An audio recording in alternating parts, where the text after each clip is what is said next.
शिल्पनगरी चौद्वारे मागणा चक्षु चिकित्सा शिविर और औषध वितरण कार्यक्रम अनुष्ठित हो जाइए।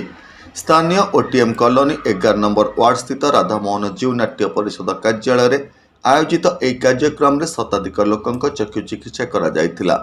परिषद पक्षर आयोजित एक कार्यक्रम में मुख्य अतिथि भाव वरिष्ठ सांबादिक तथा कटक जिला सांबादिक यूनियन सभापति प्रफुल्ल कुमार महांती जोगदे लोकों मागणा स्वास्थ्य सेवा जोगाई यह अनुष्ठान धन्य होइछि बोली मत व्यक्त करथिले।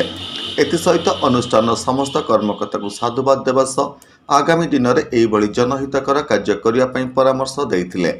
एक कार्यक्रम में उद्घाटक भाव यूएमएसएल ऑपरेशन मुख्य भागवत साहू जोगदे आगामी दिन में यह अनुष्ठान एमती जनहितकर कार्य करुथाउ बोली कहवा सह व्यक्तिगत स्तर में से एभली कार्य को बहुत पसंद करिथांती बोली मत व्यक्त करथिले। सम्मानित अतिथि भाव 17 नंबर काउंसिलर आशुतोष दास एवं 11 नंबर वार्ड पूर्वतन काउंसिलर मनोज कुमार महांती प्रमुख जोगदे मत व्यक्त करथिले।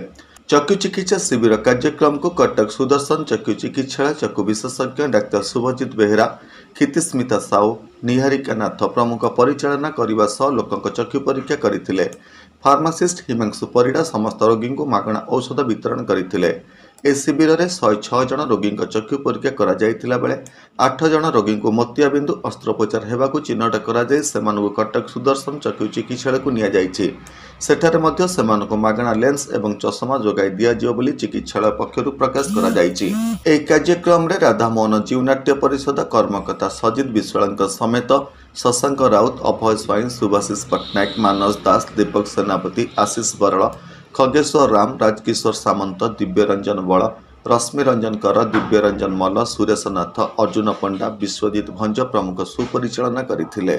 चौद्वारू बबिता बेउरांक रिपोर्ट होली टीवी ओडिया। नमस्कार मु लिपिका आपण मानको स्वागत करछि नुआ रूपरे होली टीवी ओडिया। होली टीवी ओडिया सहित जोड़िया आपण माने लाइक करंतु सब्सक्राइब करंतु शेयर करंतु।